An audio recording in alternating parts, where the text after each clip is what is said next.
On the morning of September 27th, 1942, a crowd of several thousand people gathered at the Richmond Shipyard No. 2 in California, standing in the fog off San Francisco Bay, watching a clock. The hull they were watching had been laid down 4 days, 15 hours, and 26 minutes earlier. Most of the steel workers in that crowd had been inside it at some point during those 4 days. Some had not slept. A few had worked 2 full shifts without stepping off the ways. They were welders and riveters and crane operators and pipe fitters, and most of them had never set foot in a shipyard before 1941. The ship they had built was called the Robert E. Peary. She was 441 feet long, carrying 10,800 deadweight tons of displacement, fitted with a triple expansion reciprocating steam engine capable of 11 knots. She was not a beautiful ship. No one pretended she was. Her lines were blunt and utilitarian, her accommodation spaces Spartan, her hull plating cut to standard templates rather than engineered for hydrodynamic elegance. She was a machine for moving cargo across an ocean in wartime, nothing more and nothing less. If you're enjoying this deep dive into the story, hit the subscribe button and let us know in the comments where in the world you are watching from today. When the Robert E. Peary slid down the ways that morning, she set a construction record that has never been broken. The previous mark had been 4 days and 15 hours, set just weeks earlier at the same yard. Before Kaiser's operation began rewriting the rules entirely, the standard construction time for a Liberty ship at American yards in early 1942 had been between 200 and 250 days.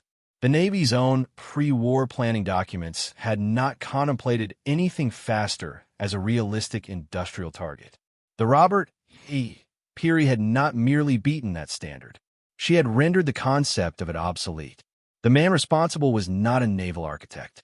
He had never designed a ship in his life. He was 60 years old in 1942, heavy-set, relentlessly energetic, given to pronouncements that his engineers regarded as physically impossible until they found ways to make them happen.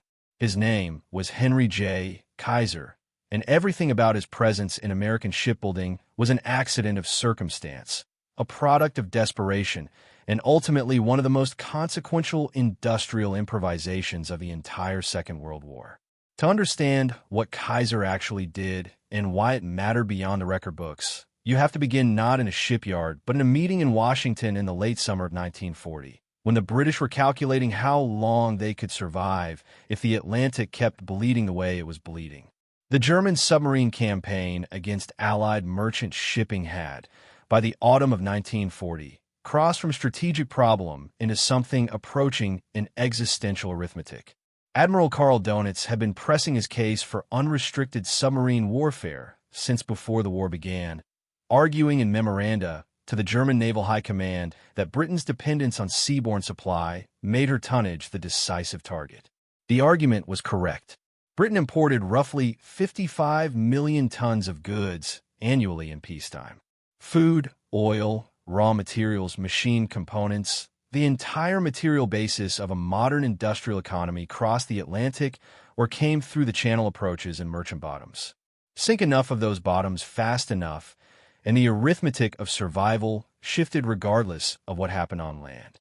In the first 4 months of unrestricted submarine warfare, beginning in earnest in the spring of 1940, German U-boats had been sinking Allied merchant tonnage at rates that outpaced replacement by a factor the British Admiralty found deeply uncomfortable to state plainly in official correspondence. The problem was not simply the rate of sinking. The problem was the compound relationship between sinking and building. Every ton sent to the bottom required replacement tonnage to be built, crewed, loaded, and sail before the net deficit closed. The British shipbuilding industry was already fully committed to naval construction and could not dramatically expand merchant output. American yards, technically neutral until December 1941, but already deeply sympathetic and increasingly entangled in material support for Britain, were the logical source of replacement hulls. The British Purchasing Commission had been in Washington since early 1940, negotiating contracts for everything from aircraft to artillery shells. In late 1940, they approached the Maritime Commission, the federal agency responsible for American merchant shipbuilding, about the possibility of a major emergency program. What they needed was a ship simple enough to be built quickly and in large numbers by yards that did not yet exist, crewed by merchant sailors who had not yet been trained, and capable of surviving a North Atlantic passage with a reasonable probability. The design they settled on was not American. It was British. The Ocean class, developed by the firm of Joseph Thomson and Sons in Sunderland, was a straightforward cargo vessel of pre-war commercial ancestry. Its lines simplified and its specifications standardized to reduce the number of specialized components required. American engineers at the firm of Gibbs and Cox adapted the design for American manufacturing methods, substituting welded construction for the traditional riveted hull plating. The resulting vessel, designated the EC-2, became known almost immediately and universally as the Liberty ship. The name came from the Office of War Information's instinct for the memorable phrase, and it stuck. The first 18 Liberty ships were contracted to established yards on the East Coast with conventional production timelines. The results were adequate but not transformative. The Maritime Commission needed something different. They needed someone who could build shipyards that did not yet exist and fill them with workers who had never worked in shipbuilding, and do it fast enough to matter before the U-boats closed the arithmetic entirely. Henry Kaiser had spent the previous decade building things that engineers said could not be built on the schedules proposed. He had been a principal contractor on the Hoover Dam, completed in 2 years ahead of the original schedule despite its unprecedented scale. He had built the Bonneville Dam on the Columbia River and the Grand Coulee Dam, the largest concrete structure in the world at the time of its completion.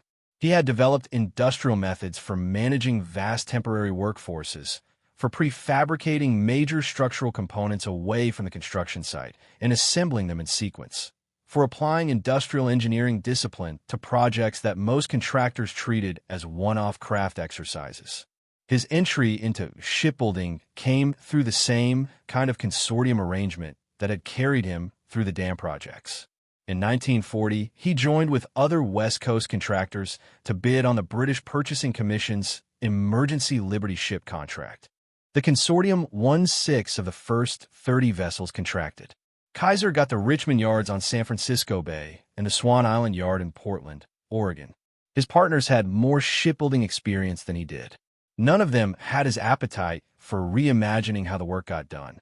The fundamental problem Kaiser faced was one that any honest analysis of his starting position made stark. His workforce at the beginning of 1941 had essentially no shipbuilding background. The traditional American shipbuilding trades, organized through craft unions that controlled apprenticeship pipelines and skill certifications going back decades, could not supply the labor force a major emergency expansion required on the timelines Washington was demanding. Kaiser's answer was to remove the skill requirements wherever engineering analysis suggested the skill requirements were not actually necessary. The central insight was welding.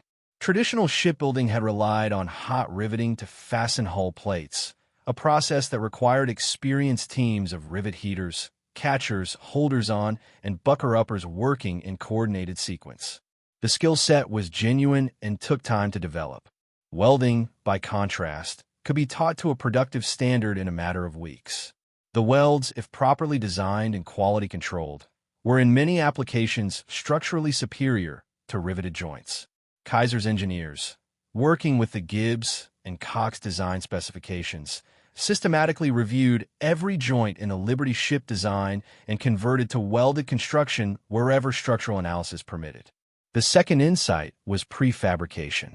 In conventional shipbuilding practice, the hull was assembled on the ways from individual plates and structural members in a process that kept the hull on the building slip for the duration of primary construction. The slip was the bottleneck. Kaiser's operation began fabricating major hull sections, double-bottom assemblies, deckhouses, engine room components, and bow and stern castings in separate shops away from the ways, then moving them to the slip as complete assemblies for final joining. The time a partially completed hull occupied the building slip was dramatically reduced. The slip could turn over faster. More ships could be built with the same physical infrastructure. The third insight was scale. Kaiser did not merely adapt existing yards. He built new ones. The Richmond complex on San Francisco Bay eventually comprised 4 separate shipyards operating in parallel on the same industrial campus, sharing fabrication facilities, labor pools, and supply chains. At its peak, the Richmond yards employed over 90,000 workers. The workforce demographic was a deliberate departure from the pre-war shipbuilding norm. Women, black workers barred from most other defense industry positions by discriminatory hiring practices, workers with physical limitations that excluded them from military service, all found employment at Kaiser's yards under policies that were progressive not primarily out of ideological conviction, but out of the industrial logic that the labor market for traditional shipbuilding workers was already exhausted. Kaiser built his workforce a hospital. The Permanente Health Plan, the direct ancestor of Kaiser Permanente, was created initially to provide medical care to Kaiser's construction workers and their families, beginning with the Grand Coulee Dam project and expanding to the shipyard workforce during the war. The decision was again partly humanitarian and partly industrial. A workforce with access to reliable medical care took fewer sick days and sustained productivity better than one that did not. The production curve that resulted from these methods moved in a direction that violated every prior assumption about what was achievable. In 1942, the average construction time for a Liberty ship across Kaiser's yards fell from the pre-war baseline of over 200 days to roughly 42 days. The record runs that Kaiser's yards mounted as publicity events, culminating in the Robert E. Peary's 4-day completion in September 1942, were not representative of average production. They were demonstrations of a theoretical maximum achieved by prepositioning all materials and assigning concentrated labor, useful primarily as proof of concept and as propaganda. The actual strategic significance was in the sustained average, not the record. If you find this story engaging, please take a moment to subscribe and enable notifications. It helps us continue producing in-depth content like this. That average translated into numbers that began to shift the Atlantic arithmetic in a way the U-boat campaign could not indefinitely absorb. In all of 1941, American yards launched approximately 140 Liberty ships. In 1942, that figure rose to over 500. By 1943, with the Maritime Commission's full emergency program operating across multiple yards beyond Kaiser's own, American production was delivering over 2 Liberty ships per day. The aggregate tonnage replacement rate crossed the aggregate sinking rate during the first half of 1943 and continued to climb. The German submarine campaign, even as it evolved tactically with the introduction of acoustic torpedoes and improved search radar countermeasures, was permanently running against a replacement curve it could not overtake. The logistical implications extended well beyond the raw numbers.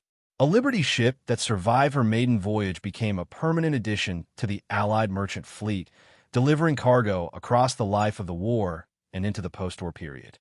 The ships were not designed for longevity, and many had structural problems that surfaced in service, most notoriously a tendency toward brittle fracture in cold water conditions that caused several hulls to crack apart without warning, a problem traced to the metallurgy of the steel used in early production runs and eventually addressed through specification changes to hull plate composition. But the majority of the fleet performed reliably enough under wartime conditions to fulfill their purpose, and the sheer numbers meant that losses, however painful individually, no longer threatened the overall supply equation. What Kaiser's operation represented industrially was something that the academic literature on wartime production tends to describe in abstract terms, but that becomes concrete when you follow the individual human decisions involved. The limiting factor in American industrial output had never been raw materials or physical capital. It was the set of assumptions embedded in existing practice about how work had to be organized. The craft union model of shipbuilding, with its apprenticeship pipelines and skill hierarchies and jurisdictional boundaries, was not a conspiracy against efficiency. It had evolved to maintain quality standards and share the returns from skilled labor with the people who performed it. But it also encoded a set of assumptions about how long things took and who could do them that Kaiser's operation systematically tested, and in many cases found wanting. The women who flooded into the Richmond yards after Pearl Harbor, The workers who had been told by every other defense contractor that they lacked the background to contribute were not performing the same work as the pre-war shipbuilding tradesmen had performed. They were performing redesigned work, simplified work, work that had been analyzed and broken into components achievable by someone with 6 weeks of training rather than 6 years. The redesign was the intellectual contribution. The workers simply executed it. The contrast with the established East Coast yards was instructive and occasionally uncomfortable for the Maritime Commission to discuss openly. The Bethlehem and Newport News operations, with their experienced workforces and established production methods, were not producing at the rates Kaiser's West Coast yards achieved. The gap was not entirely explained by Kaiser's innovations. The East Coast yards were also carrying more complex naval construction in parallel. Their labor markets were tighter, and their physical infrastructure was older and less flexible. But the gap was real, and it was large enough that the Maritime Commission eventually carried out a formal productivity comparison that Kaiser's operation won decisively. The record ship, the Robert E. Peary, was not a perfect vessel. The concentrated effort of her record construction run left several minor deficiencies that required correction during her fitting-out period after the ceremony. The publicity surrounding her launch somewhat obscured this, since the goal was the demonstration of industrial capability rather than a clinical account of quality metrics. Kaiser understood the propaganda function of the record as clearly as he understood the engineering. He had been dealing with the press since the Hoover Dam project and knew how to give a story legs. The Robert E. Peary's record was timed and publicized with deliberate skill, and the resulting coverage in American newspapers served the dual purpose of advertising Kaiser's yards and communicating to the American public that the industrial mobilization was genuinely delivering at a scale that matched the scope of the crisis. The relationship between Kaiser and the established military-industrial hierarchy was not uniformly warm. The Navy Department, which had its own institutional culture and procurement bureaucracy built up over decades of dealing with the established shipbuilding firms, occasionally found Kaiser's methods and his public profile simultaneously useful and irritating. Admiral Emory Land, the chairman of the Maritime Commission, recognized Kaiser's results and supported his program while maintaining a certain institutional wariness toward a man who had entered the industry from outside and was demonstrating, in public, that much of what the insiders considered essential expertise was in fact optional. Kaiser pushed further. In 1942, he proposed building a fleet of large flying boats, the C-400 cargo aircraft, to supplement the Liberty ship program with an aerial supply route. The proposal was serious, engineered, and backed by a genuine analysis of the bottlenecks in transatlantic supply. It was also rejected, primarily because the aluminum and engine production capacity it required were committed to the Army Air Force's bomber expansion program. The rejection illustrated the zero-sum competition for industrial resources that characterized the American war economy, even at the heights of its expansion, and Kaiser's willingness to propose it illustrated his characteristic tendency to treat existing institutional boundaries as provisional rather than fixed.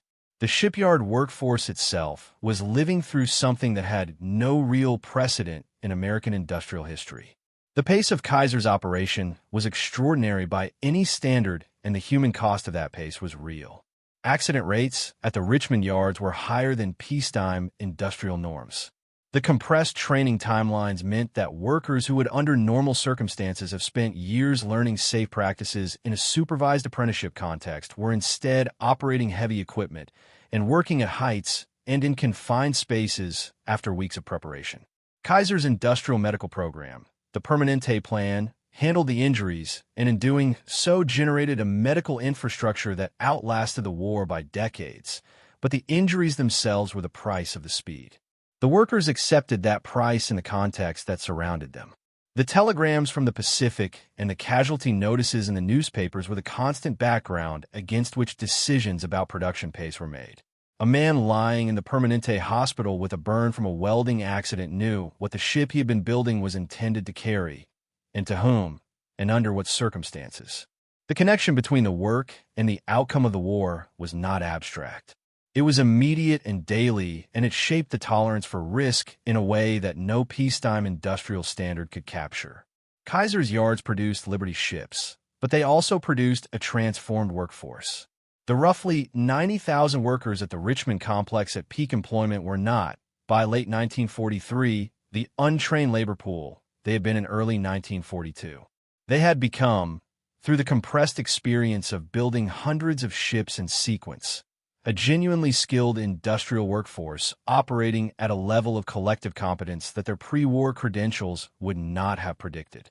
Several of the women welders at Richmond achieved expert-level certifications that made them, on the basis of tested skill rather than credential, among the most capable practitioners of their trade in the country.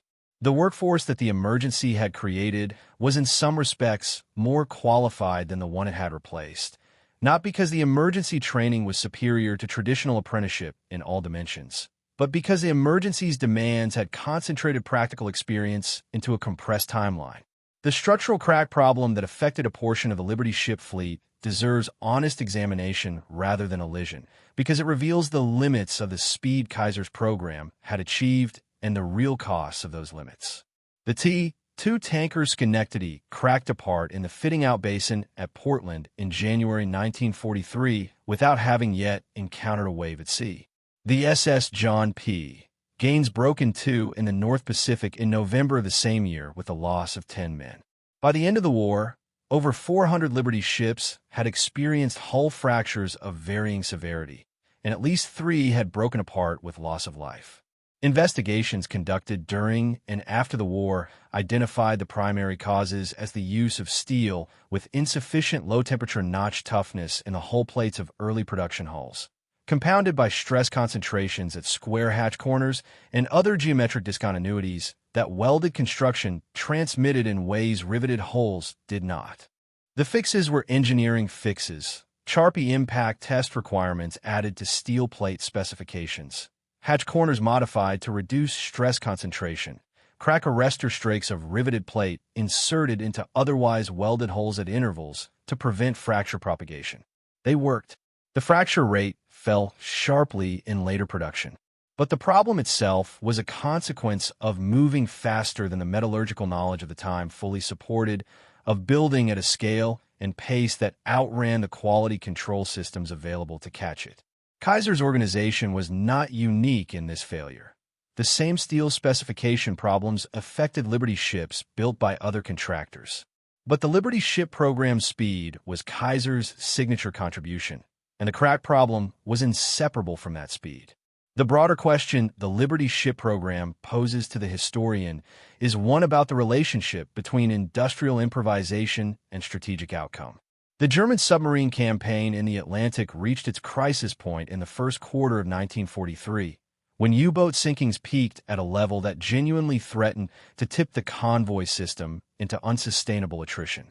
The countermeasures that broke the campaign, the very long-range aircraft, the cinemetric radar, the improved convoy escort tactics, the Lee Light, the hunter-killer groups, operated on a tight timeline in which the replacement of lost tonnage was a necessary background condition for Allied survival. If the sinking rate had exceeded the building rate through that crisis window, the strategic consequences were not theoretical. They were concrete and potentially decisive. Kaiser's production numbers were in the background of every convoy conference throughout 1943. They were the reason the Maritime Commission could tell the Admiralty, with statistical confidence, that the combined sinkings of 1942 had not permanently compromised Allied carrying capacity. They were the reason the planners assembling the logistics for Operation Torch and then Operation Overlord could proceed on the assumption that sufficient shipping would exist to move the men and material the operations required. The ships Kaiser built were not glamorous. They did not appear in newsreel footage of naval battles. They did not generate the mythology that attached to aircraft carriers and destroyer squadrons and submarine patrols. They moved beef and oil and ammunition and machine tools and field rations across 4,000 miles of contested ocean, and the war ran on what they carried. Henry Kaiser received a good deal of public attention during the war and considerably less thereafter. The post-war American economy absorbed the Kaiser industrial empire in ways that partially vindicated and partially complicated his wartime reputation. Kaiser Steel in Fontana, California, the integrated steel mill he built during the war partly to address the supply chain vulnerabilities his shipyards had exposed, became a significant producer serving the Western American market for decades. Kaiser Permanente became the largest nonprofit health plan in the country, a monument to the workforce medicine program that had begun at the Grand Coulee Dam. Kaiser's attempts to enter the automobile industry with the Kaiser Frazer venture after the war were less successful, generating genuinely innovative engineering on a budget that could not sustain the promotional and distribution infrastructure the established manufacturers had built over decades. Kaiser Frazer produced its last car in 1955. The Richmond shipyards closed after the war. The physical infrastructure was demolished or repurposed over the following decades. The population that had flooded into the Richmond and Bay Area communities during the war years stayed, transforming the demographic and political character of the East Bay in ways that are still visible in the present. The Rosie the Riveter World War II Home Front National Historical Park, established in Richmond in 2000, preserves a portion of the Kaiser shipyard site and documents the experience of the wartime industrial workforce. It is the closest thing to a national monument the Liberty Ship Program has in the continental United States, and it focuses appropriately on the workers rather than the manager. The workers deserve that focus. Kaiser's intellectual contribution, the systematic application of industrial engineering discipline to a problem that prior practice had treated as craft-dependent, was genuine and important. But the execution was human. It was a welder named Dorothy who laid the bead on frame 42 of what became the Robert Period 2 in the morning of a production sprint, having been on the ship for 16 hours because the schedule required it, and she was there. It was the crane operator who had been driving a bus in Oakland in January 1942 and who had, by September of that year, the physical confidence in his positioning precision to lower a prefabricated bow assembly onto a whole section to within a quarter-inch of specification on the first attempt. The record did not happen because Kaiser willed it into existence. It happened because tens of thousands of people learned to do things they had not known how to do faster than anyone had believed people could learn them, because the war required it and they answered. The broader story of the Liberty Ship Program sits in a specific place in the history of industrial production that military history has not always fully accounted for. The campaigns in North Africa and Italy and Northwest Europe, the island-hopping advance through the Central Pacific, the sustained aerial bombardment campaign against Germany, all of these were consuming operations that required continuous resupply from a production base operating at a remove from the fighting. The production base was visible, in retrospect, as the decisive American contribution to the Allied coalition. The Soviet Union provided the massive ground force that absorbed the Wehrmacht's offensive power on the Eastern Front. Britain provided the geographic position, the intelligence architecture, and the institutional memory of how to fight a modern continental war. The United States provided the production, the weapons and vehicles and ammunition and fuel and food that the production base generated were the material foundation on which every Allied military operation stood. Kaiser's shipbuilding program was the production base's solution to its own most basic logistics problem: how to move what was made across the water to where it was needed. The Liberty ships that slid down the ways at Richmond and Portland and Baltimore and Savannah and Houston were the circulatory system of the Allied war effort, the vessels by which the sinew of American industry reached the fighting fronts. A program that began with a reasonable expectation of building perhaps 200 ships in its first year ended by building over 2,700 vessels in less than 4 years of sustained production. The German Naval High Command's Atlantic Campaign, examined in post-war assessments, including the testimony of Admiral Donitz at Nuremberg and the subsequent historiographical analysis, had been premised on the belief that Allied shipbuilding could not replace losses fast enough to sustain the convoy system. That belief was reasonable in 1940 based on everything known about American shipbuilding capacity and methods. It became progressively less reasonable through 1942 as Kaiser's yards demonstrated what the revised methods could achieve, and it was comprehensively falsified by the production figures of 1943. Donitz knew the arithmetic had shifted. The May of 1943, the month that historians of the Atlantic Campaign have called Black May for the submarine arm, saw the loss of 41 U-boats, a rate of attrition that represented roughly a third of all operational boats. Donitz withdrew his submarines from the North Atlantic convoy routes. He later wrote that the decision was a recognition that the tonnage war had entered a phase in which German losses exceeded German construction, while Allied losses fell below Allied replacement. The precise moment at which the crossing occurred cannot be attributed to any single factor. But the production curve that Kaiser built in 1942 and that the broader Maritime Commission program extended through 1943 is visible in the data as the structural shift that made the reversal possible. The Robert E. Peary, the 4-day ship, continued in service after her launch ceremony. She carried cargo through the remainder of the war, a utilitarian participant in the logistics of an Allied victory whose material infrastructure she had symbolized on a September morning in 1942. She was scrapped in 1963. There was no ceremony for that. The Richmond yard workers who attended the launch in the fog that morning had come from bus depots and laundries and farm labor camps and high school classrooms and every other corner of an American economy that the war had reorganized around a single imperative. Most of them had no industrial background 18 months before. They had built, collectively, something the pre-war shipbuilding establishment had considered impossible. They did not know, watching her slide into the water, exactly what she and the thousands of ships like her would carry, or to which harbor, or in which weather, or under which threats. They knew she was needed. They had built her in 4 days. They went back to work. Thank you for watching.